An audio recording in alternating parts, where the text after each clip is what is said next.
PR কথাটির মানে হচ্ছে পারেক্টাল ডিজিটাল এক্সামিনেশন, অর্থাৎ আঙ্গুল দিয়ে পায়খানার রাস্তা পরীক্ষা করা। তাহলে জনগণ যদি সত্যিকারের অর্থে বুঝতেন যে পিআর মানে একটি বিশেষ জায়গায় অঙ্গুলি প্রবেশ করিয়ে রোগ নির্ণয়ের চেষ্টা, তাহলে বাংলাদেশের মানুষ সম্ভবত পিআর কোনোদিনই চাইতো না। অনেকে বলবার চেষ্টা করেন যে 90টি দেশে পিআর পদ্ধতি রয়েছে, কিন্তু কেউ কি কথা বলে যে তত্ত্বাবধায়ক সরকার ব্যবস্থা শুধুমাত্র বাংলাদেশেই এই মুহূর্তে প্রকৃতপক্ষে আছে অথবা পাকিস্তানে সামান্যভাবে আছে?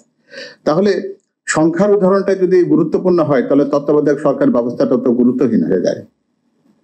মূল কথাটি হচ্ছে আমরা আমাদের দলের জন্য, আমাদের দেশের জন্য কি চাই সেটিকে যেন দলের ভাবনায় পরিণত না করি। যারা আজকে ধর্মকে তাদের মতন করে রাজনীতির একটা উপকরণ হিসেবে ব্যবহার করছেন, তাদেরকে কিন্তু একটা জিনিস স্পষ্ট করা দরকার। তারা ইসলামকে ইসলামের জায়গায় থাকতে দেবেন নাকি ইসলামকে নির্বাচনী ইসলামে পরিণত করবেন? ইসলাম যদি নির্বাচনী ইসলামে পরিণত হয় তাহলে সেটি সাধারণ মানুষের কাছে স্পষ্ট হওয়া দরকার যে যারা এই খেলা খেলছেন তাদের উদ্দেশ্যটা কি, তার সদিচ্ছাকে নিয়ে প্রশ্ন করা এবং জবাবদিহিতার মুখোমুখি করা যে তাদের ইসলামে কি সুদমুক্ত বাংলাদেশ থাকবে, অর্থনীতিতে যদি জাকাত ব্যবস্থা থাকে তাহলে আয়কর বিভাগ কি উঠে যাবে, আমরা শাস্তি প্রদানের ক্ষেত্রে একটা চোরের হাত কেটে নেব কিনা সেই কথাটি বলতে হবে। যেমনটা জেসিন প্রশ্ন করছিলেন যে তখন হিজাবি আর নন হিজাবির প্রশ্নটি সবার সামনে আসবে কিনা, অথবা আমাদেরকে এই প্রশ্নের উত্তরও দিতে হবে যে একজন মহিলা বা একজন নারী যদি তার অধিকারের কথা বলেন তাহলে কোন একটি বিশেষ বট বাহিনী এসে তাকে আক্রমণ করবে কদর্য ভাবে, যাতে করে তিনি আগামী দিনে কোনো কথা বলতে না পারেন। আমি এখান থেকে একটা কথা খুব পরিষ্কার ভাবে আমরা বুঝেছি, তারুণ্য কিন্তু এই বিভাজন চায় না। আগামী তারুণ্য কিন্তু বাংলাদেশে একটা ঐক্যবদ্ধ বাংলাদেশ দেখতে চান। সে ঐক্যের সুযোগটা বারবার আমরা বিনষ্ট করেছি।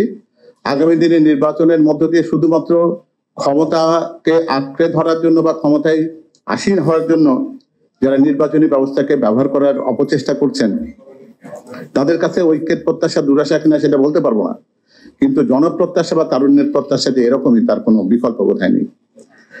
আমি কথা বলা শেষ করি। আমার মনে হয় যে খুব বেশি গভীর আলোচনায় আমরা গম্ভীর ভাবে এই পরিবার পুরো পরিস্থিতিকে এমন একটা জায়গাতে নিয়ে গেছি যেখানে মনে হচ্ছে যে খুব স্থূল কথা বলবার সুযোগ খুব কম রয়েছে। যদিও রনি একটা সুযোগ করে দিয়েছিল যে তিনি ওই মুঘল আজমের সেই লতা মঙ্গেশকরের গলায় গাওয়া নৌসাদের সেই পিয়ার কিয়া তো ডারনা কিয়া সে পৃথ্বীরাজ কাপুর বা দিলীপ কুমারের সামনে সেই অসাধারণ ভাবে সেই পিয়ারের উচ্চারণটি করেছেন। আমি একজন চিকিৎসক হিসেবে পিআর এর কথাটি বারবার যখন আসে তখন আমি খুব বেশি অস্বস্তিতে পড়ে যাই।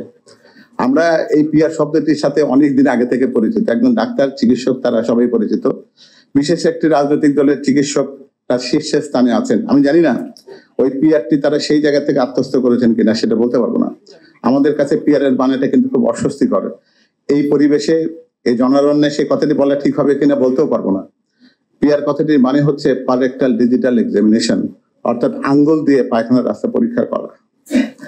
তো সেই প্রক্রিয়াটি যদি আমরা রাজনীতিতেও যদি আনবার চেষ্টা করি তাহলে জনগণ যদি সে আতঙ্কে ভোগেন, জনগণ পিআরে আক্রান্ত হওয়ার সেই দুর্বিষহ মুহূর্তের অনুভব করবার অপেক্ষায় রয়েছে, তাহলে জনগণ যদি সত্যিকারের অর্থে বুঝতেন যে পিআর মানে একটি বিশেষ জায়গায় অঙ্গুলি প্রবেশ করিয়ে রোগ নির্ণয়ের চেষ্টা, তাহলে বাংলাদেশের মানুষ সম্ভবত পিআর কোনোদিনই চাইতো না।